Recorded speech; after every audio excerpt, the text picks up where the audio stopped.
Bora, preso, quanto é lá? Quanto? 30. 30. E solto?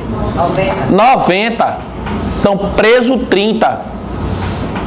Solto 90. E tem um detalhe. O parágrafo único deste artigo 51 permite, inclusive, a duplicação desses prazos. Então, fica 60 e 180. É ou não é? Parágrafo único do artigo 51. 30 e 90, podendo duplicar pedido do Ministério Público. Até aí, tudo bem? Beleza? Tranquilo? Há um prazo também diferente nos crimes contra a economia popular. Lá, tanto faz preso ou solto, o prazo é de 10 dias. Deve ter uma notinha aí no seu vademécum.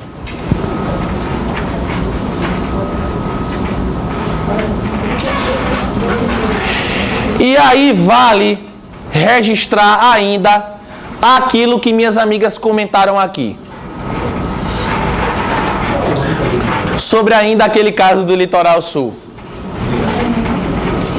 Vamos lá? O pessoal vai dizer assim, ó. O pessoal vai dizer assim. Mas, Luiz Carlos, naquele caso, 2 investigados ficaram presos no começo. É verdade. Vejam. Lá tem uma regrinha especial. Todo mundo já ouviu falar aqui, mesmo que não se recorde bem das regras, da chamada prisão temporária. Né? A gente vai estudar isso. A prisão temporária é um tipo de segregação cautelar que só tem vez no inquérito policial. Só tem vez no inquérito. E como regra geral, a gente vai estudar isso, tenho certeza. Como regra geral, ela tem um prazo de 5 dias, podendo prorrogar por mais 5. Opa, 5 mais 5, 10, bateu na regra geral, sem nenhum problema. Acontece que a Lei de Crimes Hediondos, a 8.072/90,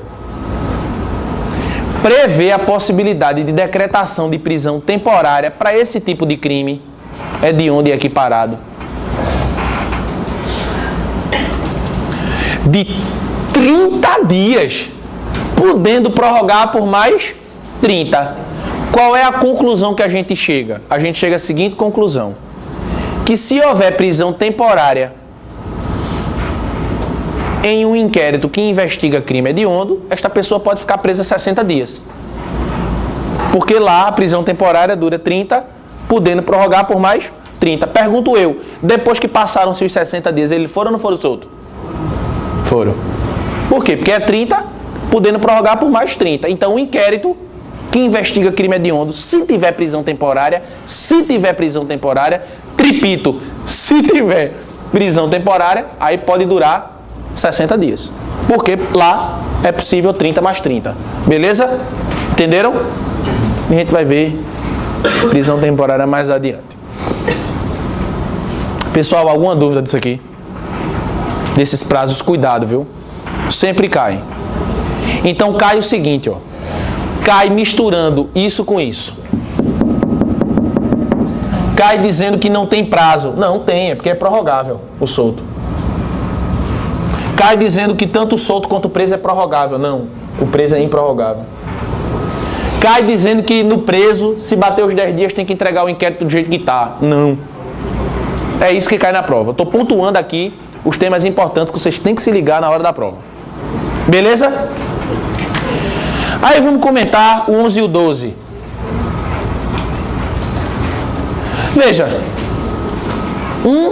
Diz que os instrumentos do crime que forem apreendidos, os bens que forem apreendidos, serão encaminhados juntos com o inquérito policial. Mais adiante, a gente vai ver um incidente chamado da restituição das coisas apreendidas.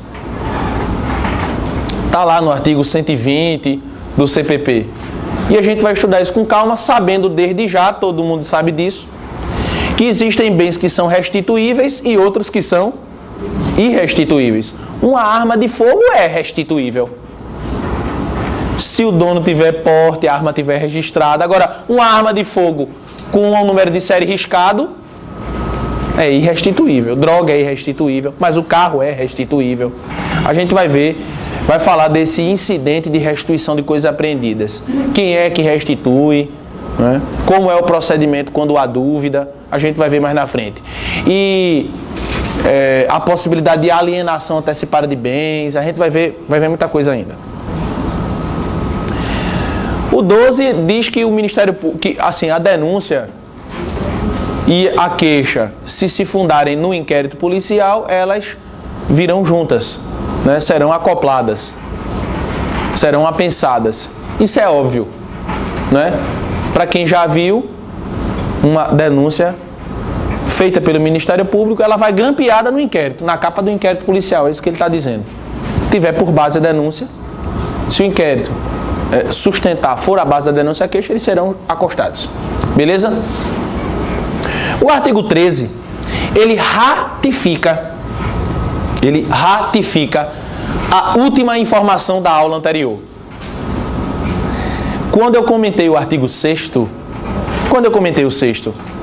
eu disse para vocês o seguinte, que aquele rol de diligências era um rol meramente exemplificativo, não era taxativo. O delegado ele poderia fazer aquilo que está lá no artigo 6º e tantas outras coisas que fossem interessantes, que fossem necessárias à elucidação dos fatos. E o artigo 13 ratifica isso, quando ele fala assim, ó, incumbirá ainda a autoridade policial. Então, cumprir as requisições do Ministério Público, ele também tem que fazer. Então, salvo engano, o artigo 13 tem 4 incisos, não é verdade? Não é isso? É. Lembrado que requisição não é pedido, requisição é ordem. E aí eu peço que vocês apenas complementem o inciso 4, que ele fala assim, ó, representar acerca da prisão preventiva, não é isso? Aí e acerca da prisão temporária também, é da preventiva e da temporária. Representar aí está no sentido de requerer, representar está no sentido de pedir. Tá bom? Porque a gente sabe que a palavra representação tem vários sentidos. Aí você vai dizer assim pra mim, e por que não tem temporária, só tem preventiva aqui? Por um motivo óbvio. A prisão temporária, ela só foi criada em 89 e o código é de 41. Mas quando a gente estudar as prisões, a gente vai aprender que o Ministério Público também pode pedi-la. Beleza? O artigo 14 tá aí com vocês. Está dizendo o seguinte, ó, preste atenção, que a vítima e o investigado também podem solicitar diligências. Mas essas diligências, elas serão ou não realizadas segundo a presidência do inquérito policial, segundo o delegado de polícia. O que eu quero mostrar para vocês é que há uma diferença do 13 para o 14, porque quando o 13 fala em cumprir a requisição, na verdade é uma ordem. Mas cumprir o requerimento é deferir ou não um pedido. O delegado, ele está obrigado a ouvir aquelas testemunhas que o investigado quer. Tem contraditório e ampla defesa no inquérito? Tem na ação penal, né? Se a defesa, se a resposta à acusação arrolar, as testemunhas o juiz deverá ouvi-las, sob pena de cerceamento de defesa, mas no inquérito não. Então a diferença está aí. E tem uma outra coisa que eu queria chamar a atenção para vocês. Por ocasião da abertura do inquérito, se o ofendido requer o seu início e o delegado indefere, cabe recurso administrativo para o chefe de polícia. É o parágrafo 2º do artigo 5º. Mas não cabe recurso para o chefe de polícia de uma diligência que ele pediu e não foi deferida. Não tem esse tipo de recurso, não. Esse recurso administrativo ele só cabe quando pede e não procede à abertura. Beleza? Outro artigo importante é o 15. Preste bastante atenção no que eu vou explicar agora. Preste muita atenção.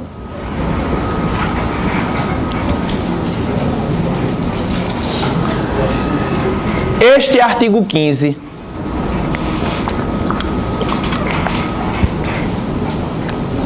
apesar de constar no Código de Processo Penal de vocês,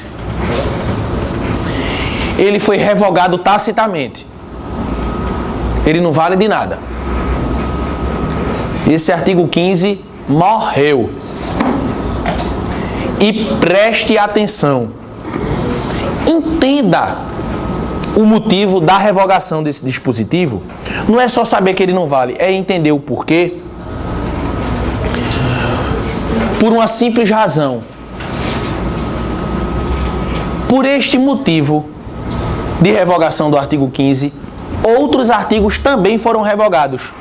Então, se você entender bem isso agora, você vai entender o porquê, você vai entender o motivo de outros artigos lá na frente também terem sido revogados.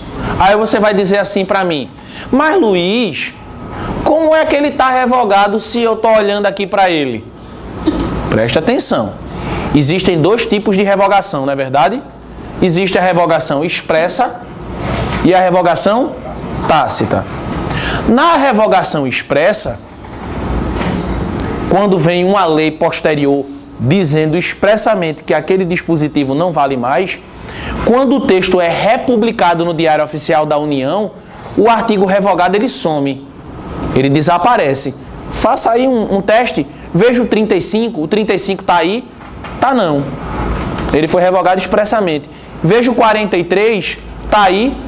Tá não. Ele foi revogado expressamente. Então, o editor ele suprime, porque o texto oficial que foi publicado no Diário da União suprimiu, por conta da revogação expressa.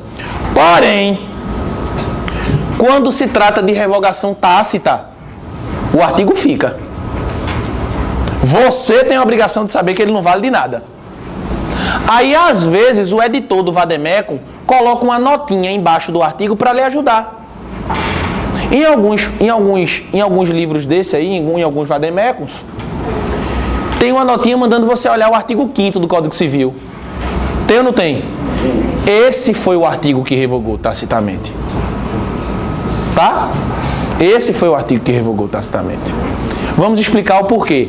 Mas antes disso, ainda para registrar, a revogação expressa suprime, a tácita conserva o artigo. Ele aqui não vale mais, não é assim? Quais são as outras duas situações? Quais são as outras duas situações que a gente sabe que o dispositivo também não vale, mas o texto fica? O texto fica, mas a gente sabe que ele não vale. Quando é? Posso dizer? Você pode se enrolar com isso. Por isso que não dá para estudar. Tem gente que diz, não, eu vou estudar só pelo código. Vou ler o código. Vai! Não se estuda a lei como se lê livro de romance não, minha gente. Por quê? Porque tem dispositivo desse que não vale. A outra situação em que o artigo permanece, mas ele não vale, é quando a gente diz que ele não foi recepcionado pela Constituição. Ele é anterior à Constituição e entrou em choque com o paradigma constitucional de 88. Então ele permanece, o texto permanece, mas ele não vale. É o artigo 26, por exemplo, a gente vai comentar no futuro. O artigo fica, mas ele não foi recepcionado. E qual é a outra situação que o artigo fica, mas não vale? Quando ele é declarado inconstitucional. O artigo 84, por exemplo, parágrafo 1º, parágrafo 2º, está aí no Código, mas ele não vale de nada. Porque teve um ADIM do Supremo com eficácia erga omnes e efeito ex tunc, dizendo que ele não vale. Deve ter uma notinha no seu Vademecum falando da ADIM 2797 dígito 2. Tem, ele não vale. Então cuidado, viu? Dito isto, o artigo 15 está na sua frente, mas ele não vale de nada. Vamos explicar por quê. Ele está dizendo o seguinte, ó, que se o indiciado for menor, ser-lhe-á nomeado um curador. Tem ou não tem isso escrito? Vamos tentar entender isso. Vamos tentar entender isso. O nosso código é de 1941. Entrou em vigor em 42, tá?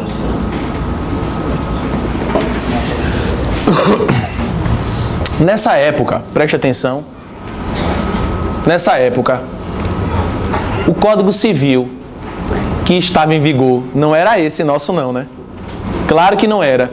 Por quê? Porque esse Código Civil é de 2002, que entrou em vigor em 2003. Em 1941, o Código Civil que estava em vigor não era esse, era o Código Civil de 1916, que entrou em vigor em 17. Concordam comigo? Até aí tudo bem? Vejam, quando esse Código de Processo Penal foi produzido, a maioridade civil não era 18 não, era quanto? Era 21. Então preste atenção, na época desse código, a pessoa poderia ser maior penalmente e menor civilmente. Poderia ou não poderia? Claro. Se a pessoa tivesse 19 anos, penalmente era maior, mas civilmente era menor, porque a menoridade era... O Código Civil novo, de 2002, que entrou em vigor em 2003, igualou a maioridade penal à maioridade civil. Mas não era assim antes dele. Então vejam, senhores e senhoras, todas as vezes que o Código de Processo Penal se refere a réu menor, indiciado menor, acusado menor, todas as vezes que ele fala isso, ele está falando no cara que tem entre 18 e 21. Aí você vai dizer assim, não, Luiz, quando ele fala assim, indiciado menor, ele não está falando do que tem menos de 18 não? Claro que não. Por um motivo simples. O cara que tem menos de 18 anos, a disciplina dele está tratada no CPP? Está tratada onde? No ECA. Pronto. Então é lógico que o código não está tratando do cara que tem menos de 18. É lógico que ele não está tratando. Porque o que tem menos de 18 não comete crime, comete ato infracional. O que tem menos de 18 não está sujeito a pena, está sujeito a medida socioeducativa. O tratamento é diferente, a natureza do processo é cível, não é criminal. É bem diferente, não é? É ou não é? Então, todas as vezes que falar em investigado menor e indiciado menor, o código está se referindo àquela pessoa entre 18 a 21. E aí o que é que ele está dizendo? Como o cara era maior penalmente, mas menor civilmente, na hora que ele fosse ouvir, o delegado tinha que nomear uma pessoa para estar do lado dele e acompanhar a oitiva dele. Pergunto eu, com o advento do novo Código Civil, que reduziu a maioridade de 21 para 18, há sentido em continuar nomeando curador para essa pessoa que tem entre 18 e 21? Há sentido? Claro que não. Por quê? Porque hoje não tem mais essa história de ser maior penalmente e menor civilmente. Hoje, ou o cara é maior ou é menor. Porque a maioridade civil não foi reduzida de 21 para 18. Então, se o cara tiver 19 e 20 anos, não tem nessa de nomear curador, não. Por um motivo muito simples. Ele já é maior. Antes não era, mas hoje é. Entenderam? Porque o artigo 5º do Código Civil revogou tacitamente o artigo 15. Entenderam? E não só foi esse artigo não, viu? Teve mais um bocado que a gente vai identificar na frente. Até aí, tudo bem? Aí você vai dizer assim pra mim, quer dizer, Luiz Carlos, que tudo que tiver entre 18 e 21 na legislação eu posso dizer que está revogado? Não. Aí não. Aí você está querendo demais. Veja. Vocês sabiam, se não sabiam, estão sabendo agora, mas acho que sabiam, que quando a pessoa comete o crime entre 18 a 21 anos, a prescrição conta pela metade? Sabia? É o artigo 115 do Código Penal. É uma tentativa de contar a prescrição pela metade para dizer assim, puna rápido, senão vamos dar uma segunda chance. Não puna não. Quem tem entre 18 e 21 e mais de 70 na época da sentença, a prescrição conta pela metade, está no Código Penal 115. Isso vale? Vale. Por quê? Porque é uma questão de política criminal. De tentar recuperar essa pessoa mais cedo. Vocês sabiam que uma pessoa que comete um crime entre 18 e 21 anos tem uma atenuante genérica? Só pelo fato de ter cometido o crime com essa idade, em tese ele já tem o direito de ter a pena reduzida. Vocês sabiam disso? Não. Se não sabiam, estão sabendo agora. E isso vale? Vale. E por que isso vale e isso aqui não vale? É diferente. Veja, uma coisa é uma questão de política criminal. É partir de uma premissa, se ela é falaciosa ou utópica, aí vocês aqui vão dizer, que uma pessoa que comete crime entre 18 a 21 anos é mais fácil de recuperar. Tá? Isso é uma questão de política criminal. O que vai estar revogado é aquele artigo que vai chamar o maior de 18 anos de civilmente incapaz, dizendo que ele precisa de um representante, precisa de alguém do lado dele. Aí isso vai estar revogado. Então não é tudo entre 18 e 21 que vai estar. E como é que eu vou saber identificar? É isso que eu estou dizendo, a charada é essa. Se um artigo falar da necessidade de um representante legal para um cara que tem mais de 18, aí esse está revogado. Bora fazer um teste? Bora fazer um teste? Veja o 34. Veja se esse vale ou não vale. Quem é que pode ler? Veja o 34. Fala do direito de queixa. Diz assim, se o ofendido tiver mais de 18 e menos de 21, o direito de queixa poderá ser exercido por ele ou pelo seu representante legal. Isso vale? Quem tem mais de 18 e é mentalmente são, tem representante legal? Tem? Claro que não. Então esse está revogado. Entenderam? O dispositivo que disser uma pessoa que tem mais de 18 e precisa de representante legal, aí esse aí não vale, minha gente. Porque quem tem mais de 18 não precisa de representante legal. E é mentalmente são. Até aí, tudo bem? Oi. Qual foi o artigo que você falou do 70 anos? Do Código Penal é o 115. Beleza? Bom, dito isto, vamos agora. Vocês estão calados. Calados, perguntem, viu? Fiquem à vontade, viu? Oi, olha aí que beleza. Diga, minha querida. Tá vendo aqui o cozinho, não é não? É sim, do Código Penal. Você está no Código de Processo Penal, não? Ah, tá. Oi. Você falou da questão quando é revogado expressamente. Sim. Aí falou mais duas situações. Quando é declarado inconstitucional, o dispositivo permanece. E quando se entende que aquele dispositivo não foi recepcionado pela Constituição. Quando o dispositivo não foi recepcionado pela Constituição, o texto fica. Ele é que não vale. O texto fica. Quando declarado inconstitucional, o texto fica. A pergunta da colega foi exatamente em que situações o texto permanece. É porque quando você faz uma pergunta, eu tenho que repetir para a câmera, sabe? É nesse sentido. Beleza? Porque o pessoal me escuta, mas não escuta você. Aí faz, o que esse bicho está falando aí? Isso é doido, é? Preste atenção. Agora, a gente vai fazer uma análise conjunta do 16, do 17 e do 18. Certo? O que é que a gente vai estudar agora? Preste atenção, pelo amor de Deus, porque isso aqui é batata. Caiu o inquérito policial, ele pergunta alguma coisa disso aqui. É batata, né? Vê só. A gente vai estudar o caminho do inquérito policial, o caminho do IP em crimes de ação pública. Beleza? Bom, o inquérito ele estava lá na delegacia, não é verdade? Estava com a autoridade policial e ele foi relatado. Então foi confeccionado o relatório. Até aí tudo bem? Beleza? Bom. Para onde é que ele vai agora?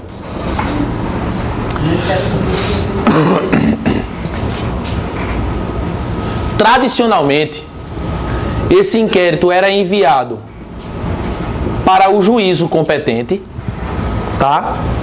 E o juízo competente abria vistas do inquérito para o Ministério Público. O CNJ, em 2009, editou uma resolução, a Resolução 66/2009,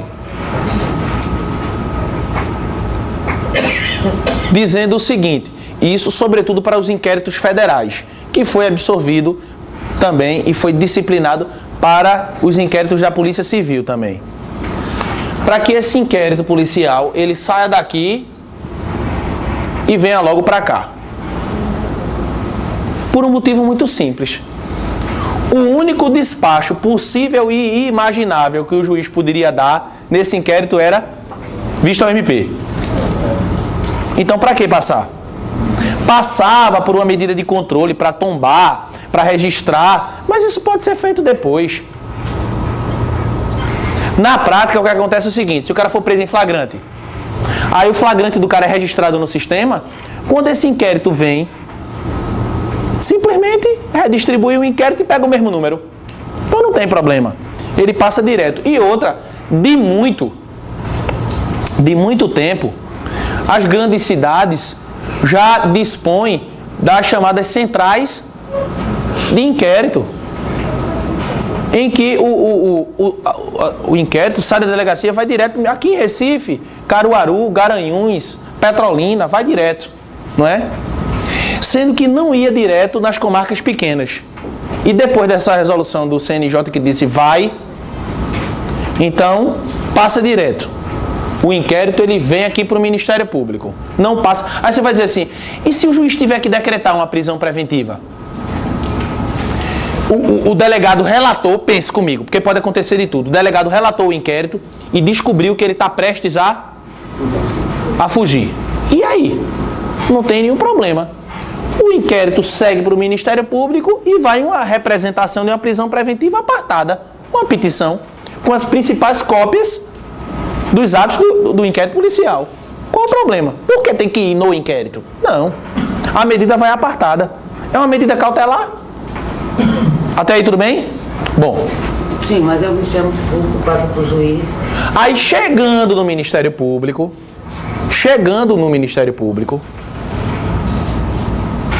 aí o Ministério Público vai ter 3 opções com esse inquérito na mão. Beleza? Opção número 1. Não, peraí, vou apagar. Vermelho e branco, não. Aí barbear demais. 1. Amigo.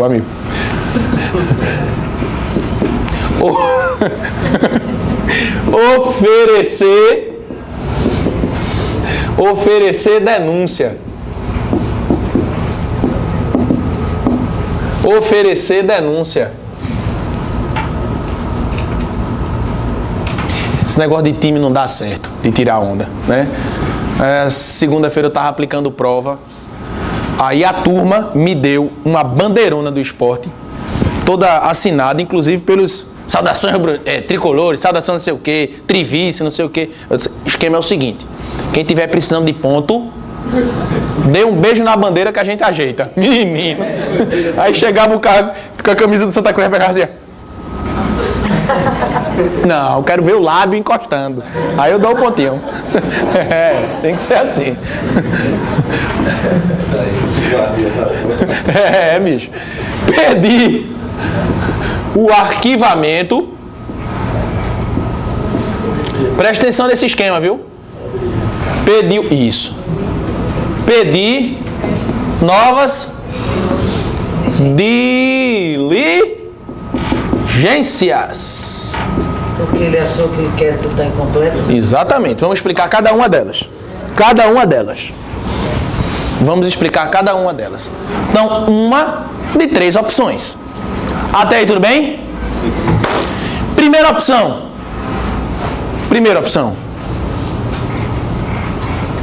Quando é que o Ministério Público oferece denúncia? Bom, ele fará quando identificar que, de fato, aquele inquérito atingiu a sua finalidade. Ele conseguiu colher elementos de autoria e de materialidade. Além disso, ele enxerga um suporte fático e jurídico mínimo para começar a ação penal contra alguém. É o que a gente chama de justa causa. Então, olha, de fato, eu enxergo que aqui há elementos mínimos. Preste atenção.